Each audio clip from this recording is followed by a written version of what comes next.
کہ تم فرما دو کہ اللہ اور رسول کی فرما برداری کرو، پھر اگر وہ منہ پھیریں تو اللہ کافروں کو پسند نہیں کرتا۔ لو جی، کافر کی ڈیفینیشن اللہ تعالیٰ نے کر دی، ہمیں کسی مفتی کی کسی اور بندے کی ڈیفینیشن کی ضرورت ہی نہیں ہے۔ حضور کی پیروی ہی آپ کے ایمان کا پیرامیٹر ہے۔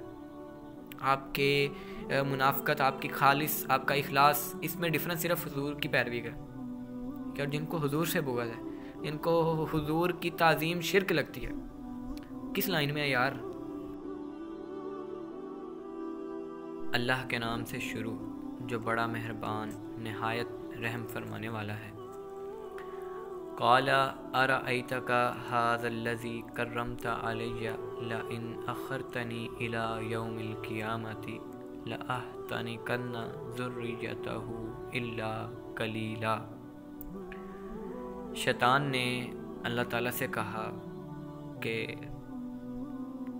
اے اللہ، تو نے آدم کو میرے اوپر فضیلت بخشی ہے، تو نے اسے مجھ سے زیادہ معزز بنایا ہے، تو مجھے قیامت کے دن تک مہلت دے دے، تو میں ضرور آدم کی اولاد کو جو ہے وہ پیس ڈالوں گا، مگر تھوڑے لوگوں کے علاوہ، مطلب زیادہ تر کو جو ہے نا وہ میں گمراہ کر دوں گا، تھوڑے سے لوگوں کے علاوہ۔ تو یہاں پہ ایک بڑا امپورٹنٹ نقطہ ہے۔ اللہ تعالیٰ نے یہاں پہ یہ بات، جو پورا واقعہ بتایا ہمیں، اللہ تعالیٰ نے کوئی بھی بات، کوئی ایک بھی لفظ قرآن پاک میں بے بنیاد نہیں اتارا۔ ایک لفظ کے پیچھے بہت ساری حکمتیں ہیں۔ ہر واقعہ جو ہے وہ ہمیں ایک سبق سکھاتا ہے، ہر جو تاریخ کا واقعہ۔ تو اللہ تعالیٰ نے یہ حضرت آدم کی تخلیق اور حضرت اماں حوا کی تخلیق اور فرشتوں کا اور ابلیس کا سجدہ کرنا، یہ واقعے کو اللہ تعالیٰ نے سورہ البقرہ میں، سورہ بنی اسرائیل میں، سورہ الاعراف میں، سورہ صاد میں، اور بھی اگر کہیں ذکر ہو تو پتہ نہیں، بہرحال مجھے ان صورتوں کا پتہ ہے کہ ان صورتوں میں اللہ تعالیٰ نے اس واقعے کو بار بار جو ہے وہ ذکر فرمایا۔ تو یہ جو آیت میں نے ابھی تلاوت کی، سورہ بنی اسرائیل کی آیت نمبر جو ہے وہ 62 ہے، کہ شیطان نے کہا کہ تو نے اس کو، آدم کو، مجھ پر فضیلت بخشی ہے، تو قیامت کے دن تک مجھے مہلت دے، میں ضرور ان سب کو گمراہ کروں گا مگر سوائے تھوڑے لوگوں کے۔ تو پھر تھوڑے لوگوں کے، ٹھیک ہے، تو یہاں پہ ایک بڑی امپورٹنٹ بات ہے جو میں بتا رہا تھا، جس کے لیے یہ ساری تمہید باندھی ہے، کہ یہاں پہ بہت تھوڑے لوگوں کا ذکر ہوا ہے، اور یہ بات جھوٹی نہیں ہے، سچی ہے، کہ اللہ کے بندے تھوڑے ہیں، ٹھیک ہے نا، جو اصل میں اللہ کے بندے ہیں، اور شیطان کے پیروکار زیادہ ہیں، ٹھیک ہے، اور میجورٹی از ناٹ اتھارٹی، یہ رول ہے۔ آج کل جو ٹرینڈ چلتا ہے نا، میجورٹی از اتھارٹی، تو یہ غلط ہے، ٹھیک ہے۔ قرآن پاک سے بڑی بات، قرآن پاک سے واضح بات کس کی ہے؟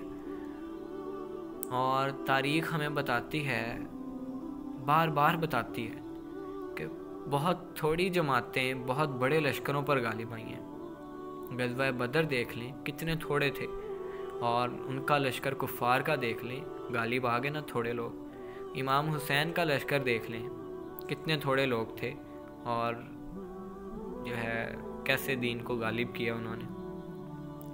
تو تھوڑے لوگ جو ہے وہ حق پہ ہیں، زیادہ لوگ حق پہ نہیں ہیں۔ تو اس لیے میجورٹیز اتھارٹی والا کنسیپٹ تو آپ دل سے نکال دیں، کہ یہ فلاں لوگ یہ کر رہے ہیں زیادہ تر، تو میں بھی یہ کر لوں تو میری بخشش ہو جائے گی، کیونکہ زیادہ تر لوگ، تو میجورٹی والا رول یہاں پہ غلط ہو گیا۔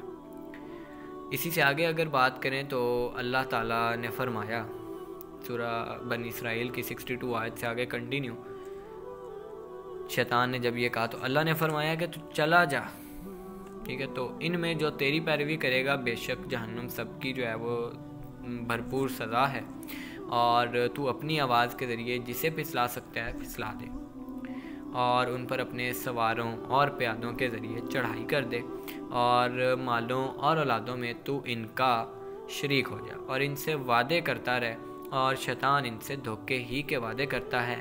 اور آگے 65 آیت میں اللہ تعالیٰ نے پھر یہ بات واضح کر دی، اللہ تعالیٰ نے فرمایا بے شک جو میرے بندے ہیں ان پر تیرا کچھ قابو نہیں اور تیرا رب کافی کارساز ہے۔ تو ان آیات میں ہمیں دو باتیں پتہ چلتی ہیں۔ ایک تو میں نے پہلے بتا دی ہے کہ شیطان کے جو پیروکار ہیں نا وہ زیادہ ہیں، جہنم میں جانے والوں کی تعداد جنت میں جانے والوں کی تعداد سے زیادہ ہے، اور اللہ کے بندے تھوڑے ہیں۔ مگر یہاں پہ یہ پوائنٹ بڑا انٹرسٹنگ ہے کہ اللہ نے فرمایا بے شک جو میرے بندے ہیں ان پر تیرا کوئی قابو نہیں۔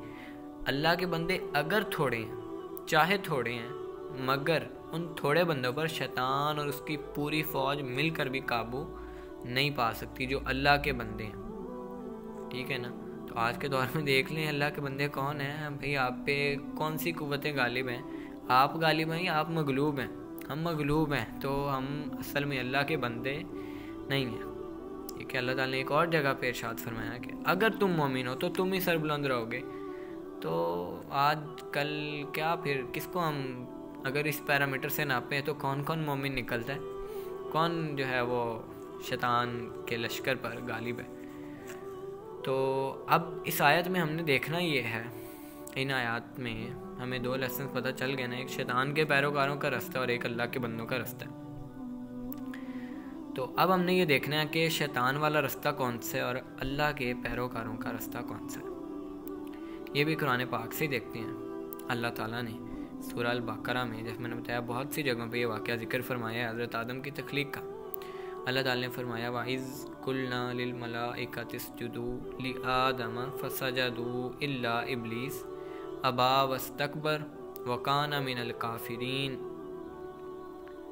یاد کرو جب ہم نے فرشتوں سے کہا کہ آدم کو سجدہ کرو تو سب نے سجدہ کیا مگر ابلیس کے سوا، اس نے تکبر کیا اور وہ کافروں میں سے ہو گیا۔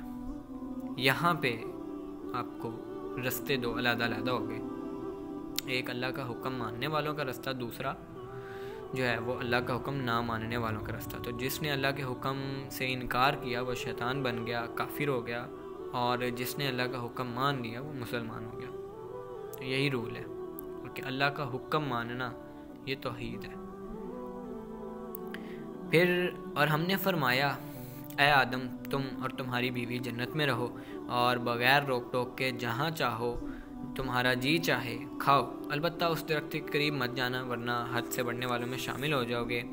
تو شیطان نے ان دونوں کو لغزش دی اور جنت سے نکلوا دیا اور جہاں وہ رہتے تھے، اور ہم نے فرمایا کہ تم نیچے اتر جاؤ، تم ایک دوسرے کے دشمن رہو گے اور تمہارے لیے ایک خاص وقت تک زمین میں ٹھکانہ ہے اور زندگی گزارنے کا سامان ہے۔ پھر آدم نے اپنے رب سے کچھ کلمات سیکھ لیے تو اللہ نے اس کی توبہ قبول کی، بے شک وہی بہت توبہ قبول کرنے والا بڑا مہربان ہے۔ پھر ہم نے فرمایا تم سب جنت سے اتر جاؤ، پھر اگر تمہارے پاس میری طرف سے کوئی ہدایت آئے تو جو میری ہدایت کی پیروی کریں گے انہیں نہ کوئی خوف ہوگا نہ وہ غمگین ہوں گے، اور وہ جو کفر کریں گے اور میری آیتوں کو جھٹلائیں گے وہ دوزخ والے ہوں گے، وہ ہمیشہ اس میں رہیں گے۔ یہ پورا واقعہ سورہ البقرہ کی آیت نمبر جو ہے وہ مجھے آیت نمبر بتانے دیں 34، اس سے آگے یہ پورا واقعہ ہے جو میں نے ابھی آیات پڑھی ہیں۔ تو اب یہاں پہ ہمیں پھر یہ پوائنٹ مل رہا ہے کہ شیطان نے بہکایا اور حضرت آدم کو اور اماں ہوا کو جنت سے نکلوا دیا۔ تو پھر حضرت آدم نے کچھ کلمات سیکھے اپنے رب سے ہی، اور پھر انہوں نے معافی مانگی اللہ تعالیٰ سے اور اللہ تعالیٰ نے معاف کر دیا۔ پھر اللہ تعالیٰ نے ان کو جنت سے نکال کے زمین پہ بھیج دیا کہ اب یہاں پہ رہو، تم نے کچھ مدت تک یہاں پر رہنا ہے اور یہاں پر تمہارے لیے ٹھکانہ بھی ہے اور جو ہے زندگی گزارنے کا سامان بھی ہے۔ اور پھر آگے اللہ تعالیٰ نے ہدایت اور ایک نصیحت کی کہ اب تم سب جنت میں سے اتر جاؤ، ٹھیک ہے۔ یہ تمام بنی نوع انسان کی بات ہو رہی ہے، سارے جنتوں اتر جاؤ، اور اگر میری طرف سے کوئی ہدایت آئے تو جو اس ہدایت کی پیروی کریں گے، ٹھیک ہے، وہ جنت والے ہوں گے، اور جو اس کی پیروی نہیں کریں گے وہ دوزخ والے ہوں گے۔ اب اللہ کی ہدایت کیا ہے؟ اللہ کے رسول، اللہ کی کتاب، اور رسولوں کے سردار اور کتابوں کی سردار کتاب قرآن مجید ہے جو تمام صحیفوں کی تصدیق کرتی ہے اور جس میں تمام علوم اکٹھے کر دیے گئے، اور رسولوں کے سردار حضور صلی اللہ علیہ وسلم۔ اور آپ یاد کریں کہ ایک اور جگہ قرآن پاک میں جو ہے وہ ذکر ہوا ہے عہد الست کا، تو وہاں پہ اللہ تعالیٰ نے بتایا کہ ہم نے تمام رسولوں پر، تمام قوموں پر جو ہے وہ تمہیں اے حبیب گواہ بنا کر لیں گے. تو آپ صلی اللہ علیہ وسلم کو اللہ تعالیٰ نے تمام امتوں پر گواہ بنایا. تمام رسولوں نے آپ کی عظمت کا اقرار کیا تھا. ٹھیک ہے، تو آپ صلی اللہ علیہ وسلم ہی اللہ کی ہدایت ہیں، اور ہر رسول نے آ کے آپ صلی اللہ علیہ وسلم کی آمد کا، ان کی ختم نبوت کا ذکر کیا ہے کہ نبوت ان پہ مکمل ہوگی اور دین بھی جو ہے وہ ہی آ کے مکمل کریں گے. ٹھیک ہے، تو اب یہ بتائیں کہ اللہ کی ہدایت کی پیروی کا کیا مطلب ہے. قرآن میں اللہ تعالی نے فرمایا ہے یا ایھا الذین آمنوا اطیعوا اللہ و اطیعوا الرسول، کہ اے ایمان والو اللہ کی اطاعت کرو اور رسول کی اطاعت کرو، اور ان کی آگے یہ آیت میں کمپلیٹ کر دو، اور ان کی جو تم میں سے حکومت والے ہیں.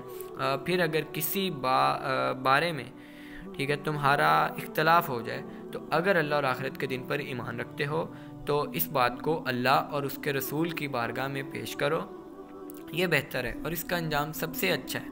کیا تم نے ان لوگوں کو نہیں دیکھا جن کا دعویٰ ہے کہ وہ اس پر ایمان لے آئے ہیں جو تمہاری طرف نازل کیا گیا اور جو تم سے پہلے نازل کیا گیا؟ وہ چاہتے ہیں کہ فیصلے شیطان کے پاس لے جائیں، حالانکہ انہیں تو یہ حکم دیا تھا کہ اسے بالکل نہ مانے، اور شیطان تو یہ چاہتا ہے کہ انہیں دور کی گمراہی میں بھٹکاتا پھرے. اور جب ان سے کہا جائے کہ اللہ کی اتاری ہوئی کتاب اور رسول کی طرف آؤ تو تم دیکھو گے کہ منافق تم سے منہ موڑ کر پھر جاتے ہیں. تو کیسی حالت ہوگی جب ان پر ان کے اپنے اعمال کی وجہ سے کوئی مصیبت آ پڑے. پھر اے حبیب قسمیں کھاتے ہوئے تمہارے حضور حاضر ہوں گے کہ ہمارا مقصد تو صرف بھلائی اور اتفاق کرانا تھا. ان کے دلوں کی بات تو اللہ جانتا ہے، پس تم ان سے چشم پوشی کرتے رہو اور انہیں سمجھاتے رہو اور ان کے بارے میں ان سے پر اثر کلام کرتے رہو. اور ہم نے کوئی رسول نہیں بھیجا مگر اس لیے کہ اللہ کے حکم سے اس کی اطاعت کی جائے. رسول کی اطاعت اللہ کی اطاعت ہے. تو اگر آپ چاہتے ہیں کہ آپ جو ہے اللہ کے پیروکاروں میں سے ہوں، اللہ کے بندوں میں سے ہوں، تو آپ نے پہلا کام رسول کی پیروی کرنا ہے. ایک اس میں اور میں نکتہ سمجھا دوں، ایک پیروی کرنا ہے، ایک ان کے جیسے بننا ہے. آج کل یہ بڑا غلط کنسیپٹ ہے کہ جیسا حضور نے کیا ویسا کرو. یہ ان کی پیروی نہیں ہے. ٹھیک ہے، یہ ان کی پیروی یہ ہے کہ انہوں نے جو کہا وہ کرو، جس چیز سے منع کیا اس سے منع ہو جاؤ. ایسا نہیں کرنا کہ جیسا وہ کرتے ہیں ویسا ہی تم نے کرنا ہے. یہ بالکل بھی ان کی پیروی میں نہیں آتا. ان کی پیروی کا مطلب یہ ہے کہ جس بات کا انہوں نے حکم دیا ہے وہ کرو، جس بات سے انہوں نے روکا ہے اس سے رک جاؤ. یہ پیروی ہے. اپنی لمٹ میں رہنا چاہیے نا. ایک عام آدمی ہم تو یہاں پہ تھے کہ اور ہم نے کوئی رسول نہ بھیجا مگر اس لیے کہ اللہ کے حکم سے اس کی اطاعت کی جائے. اور اگر جب وہ اپنی جانوں پر ظلم کر بیٹھے تھے تو اے حبیب تمہاری بارگاہ میں حاضر ہو جاتے، پھر اللہ سے معافی مانگتے اور رسول بھی ان کی مغفرت کی دعا فرماتے تو ضرور اللہ کو بہت توبہ قبول کرنے والا مہربان پاتے. تو اے حبیب تمہارے رب کی قسم یہ لوگ مسلمان نہ ہوں گے جب تک اپنے آپس کے جھگڑے میں تمہیں حاکم نہ بنا لیں. پھر جو کچھ تم حکم فرما دو اپنے دلوں میں اس سے کوئی رکاوٹ نہ پائیں اور اچھی طرح دل سے مان لیے. سورہ نساء کی آیت نمبر 59 سے 65 تک جو ہے میں نے آپ کو اس کا ترجمہ بتایا. اب اس میں یار واضح نصیحت ہے. یہ ڈائریکٹ اللہ کا کنسیپٹ کہاں سے لے آئے ہیں آپ یہ بتائیں. ٹھیک ہے، اللہ تعالی نے یہ اس سے بڑی نصیحت کیا ہے؟ واضح نصیحت ہے. اس کو اگر آپ سوچ سمجھ کے اس پہ کوئی 2 منٹ بھی سوچ لیں تو میرا خیال ہے کہ آپ جو ہے وہ آپ کے جھگڑے ختم ہو جائیں. جو سنی، بریلوی، اہل حدیث، دیوبندی ان کا جھگڑا یہ ختم ہو جائے. اللہ تعالی نے واضح فرما دیا کہ یہ لوگ تب تک مسلمان ہی نہیں ہوں گے جب تک یا حبیب یہ تمہیں اپنا حاکم نہ بنا لیں. اس سے بڑی اور کیا نصیحت ہے؟ اوپر فرمایا اللہ اور اس کے رسول کی اطاعت کرو. پھر آگے میں آپ کو بتاتا ہوں سورہ نساء کی آیت نمبر جو ہے وہ 69-70. اور جو اللہ اور رسول کی اطاعت کرے تو وہ ان لوگوں کے ساتھ ہوگا جن پر اللہ نے فضل کیا. اب یہ جو آپ پڑھتے ہیں نا سورہ فاتحہ میں انعمت علیہم غیر المغضوب علیہم ولا الضالین کہ اے اللہ مجھے انعام یافتہ بندوں کے ساتھ چلا. تو انعام یافتہ بندے کون ہیں؟ جو اللہ اور اس کے رسول کی اطاعت کرتے ہیں. یہ قرآن پاک کی آیت ہے سورہ نساء کی آیت نمبر 69-70. اس کو پڑھیے گا ایک دفعہ. ٹھیک ہے، اور جو اللہ اور رسول کی اطاعت کرے تو وہ ان لوگوں کے ساتھ ہوگا جن پر اللہ نے فضل کیا، انعام کیا، یعنی انبیاء اور صدیقین اور شہداء اور صالحین. اور یہ کتنے اچھے ساتھی ہیں. یہ اللہ کا فضل ہے اور اللہ جاننے والا کافی ہے. اس سے بڑی کوئی بات ہی نہیں. اللہ تعالیٰ نے یہاں پہ بات ختم کر دی ہے, فل سٹاپ لگا دیا ہے کہ حبیب, اللہ کے حبیب, اللہ کے محبوب کی پیروی کرنے والے شخص کو اللہ نے کتنا بڑا رتبہ دیا ہے. اس کو انبیاء کے ساتھ جو ہے وہ اس کا ساتھی بنا دیا, صدیقین, شہداء. بھائی ہم ایک عام آدمی ہیں, ہم نہ تو صالح ہیں, ٹھیک ہے, ہم گناہ گار سے بندے ہیں نا, نہ ہم کوئی شہید ہیں, ٹھیک ہے, نہ ہی ہم کوئی صدیق ہیں, نہ ہی ہم معاذ اللہ کوئی نبی ہیں. لیکن اگر ہم اللہ کے حبیب کی پیروی کرتے ہیں تو ہمیں ان لوگوں کا جو ہے وہ ساتھ نصیب ہوگا. اور یہ قرآن پاک کی نص ہے, قرآن پاک میں یہ واضح آیت ہے یار, اس سے بڑی اور کیا نصیحت ہو سکتی ہے.